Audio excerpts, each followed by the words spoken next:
మరో బ్రేకింగ్ మహబూబ్నగర్ జిల్లాలో రోడ్డు ప్రమాదం జరిగింది. జడ్చర్ల మండలం మాచారం దగ్గర కెమికల్ ట్యాంకర్ను జగన్ ప్రైవేట్ ట్రావెల్స్ బస్సు ఢీకొట్టింది. ప్రమాద సమయంలో బస్సులో 26 మంది ప్రయాణికులు ఉన్నారు.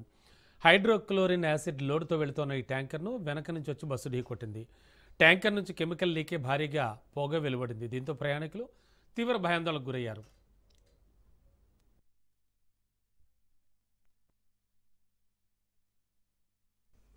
మహబూబ్నగర్ జిల్లాలో రోడ్డు ప్రమాదం జరిగింది. జడ్చర్ల మండలం మాచారం దగ్గర కెమికల్ ట్యాంకర్ను జగన్ ప్రైవేట్ ట్రావెల్స్ బస్సు ఒకటి ఢీకొట్టింది. ఇక మరింత సమాచారం, అదనపు సమాచారం మా కరెస్పాండెంట్ అందిస్తారు.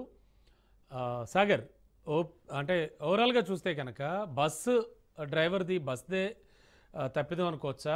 ఏం చెప్తూ ఉన్నారు? ప్రత్యక్ష సాక్షులు ఎవరితో అయినా మనం మాట్లాడడం జరిగిందా? ఏం జరిగింది యాక్చువల్లీ? రైట్ రమణ, ఏదైతే జడ్చర్లలో ఒక పెను ప్రమాదం త్రుట్లో తప్పింది అనుకోవచ్చు. ఎందుకంటే ఇటు జడ్చర్ల మాచారం ఫ్లైఓవర్ వద్ద 44వ జాతీయ రహదారి ఇది. ఒకసారిగా కెమికల్ ట్యాంకర్ ను జగన్ ట్రావెల్స్ కు చెందిన బస్సు అయితే వెనుక నుంచి ఒకసారిగా బలంగా ఢీకొట్టింది.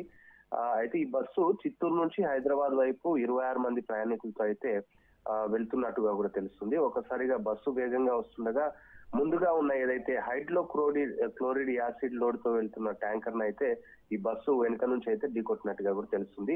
ఢీకొట్టిన వెంటనే ట్యాంకర్ వెనుక భాగం పూర్తిగా తెచ్చుకొని పోయినట్టుగా ఉంది. ఈ ట్యాంకర్ లో యాసిడ్ ఉండడంతో యాసిడ్ అంతా కూడా ఒకసారిగా రోడ్డు పైకి పారినట్టుగా కూడా తెలుస్తుంది. రోడ్ అంతా మొత్తంగా తెల్లటి పొగలు లేచిపోవడంతో మొదట ఇక్కడ ఉన్న వాళ్ళంతా అక్కడ వెళ్తున్న ప్రయాణికులంతా కూడా ఆందోళన గురైన పరిస్థితి కూడా కనిపించింది. ఎందుకంటే ఈ కెమికల్ ఒకసారిగా రావడం, యాసిడ్ అంతా కింద పడడం, పొగలు రావడంతో భయాందోళనకు అయితే గురయ్యారు. కానీ ఈ కెమికల్ మంటలు పట్టే స్వభావం లేనందున పెద్ద పెను ప్రమాదమే తప్పింది అనుకోవచ్చు. మొత్తానికైతే బస్సులో ప్రయాణిస్తున్న వారికి ఈ ఢీ కొట్టిన వెంటనే పొగవాసన రావడంతో డ్రైవర్ కూడా ఒకసారిగా చాకచక్యంగా వ్యవహరించారు. ప్రమాదాన్ని గ్రహించి అందరినీ కూడా ఎగ్జిట్ డోర్, ఈ ఎమర్జెన్సీ ఎగ్జిట్ డోర్ల ద్వారా అందరి ప్రయాణికులను కూడా కిందకి దింపడం అయితే జరిగింది. ఈ సమయానికి దాదాపుగా కొద్దిగా లేట్ అయితే మాత్రం పూర్తిగా లోపలనే తిరిగి ఇరుక్కుపోయే వాళ్ళు ప్రయాణికులంతా కూడా. మొత్తానికైతే కూడా వీళ్ళందరినీ కూడా బయటకు దించారు. ఈ ప్రమాదంలో కొందరికి స్వల్ప గాయాలైనట్టుగా కూడా తెలుస్తుంది. దీనికి సంబంధించి అప్పటికే ఫైర్ సిబ్బంది, తర్వాత స్థానికంగా ఉన్న పోలీసులంతా కూడా అక్కడికి చేరుకున్నారు.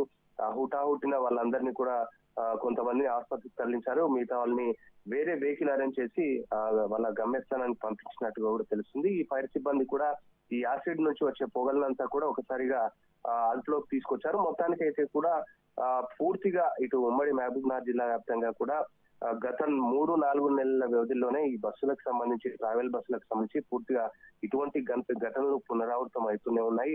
దీనికి సంబంధించి ఇప్పటికే ఆర్టీఓ అధికారులు మిగతా వాళ్ళంతా కూడా ఎక్కడికక్కడ బస్సులకు సంబంధించి చెకింగ్ చేయాలంటూ కూడా అక్కడ ఉన్న వాళ్ళైతే చెప్పుకొస్తున్న పరిస్థితి కూడా కనిపిస్తుంది. మొత్తానికి అయితే కూడా ఏదైతే ఈ యాక్సిడెంట్ ఉందో పూర్తిగా ఒక పెను ప్రమాదం తప్పింది అనుకోవచ్చు. లేదంటే ఒకవేళ యాసిడ్ ట్యాంకర్ నుంచి యాసిడ్ బయటకు వచ్చినప్పుడు ఒకవేళ యాసిడ్ నుండి మంటలు వచ్చే స్వభావం ఉంటే మాత్రం అదంతా కూడా ఒక పూర్తిగా ఆందోళనకరంగా మారేది. పూర్తిగా మంటలు వచ్చేది.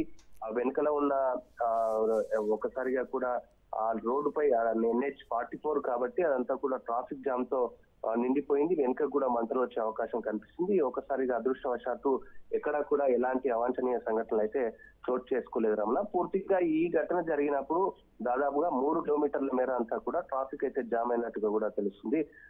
నెమ్మదిగా పోలీసులంతా కూడా ఈ ట్యాంకర్ ను పక్కకు పెట్టి, బస్సును కూడా పక్కకు పెట్టి ట్రాఫిక్ అయితే క్లియర్ చేస్తున్నట్టుగా కూడా తెలుస్తుంది రమణ. Okay, thank you.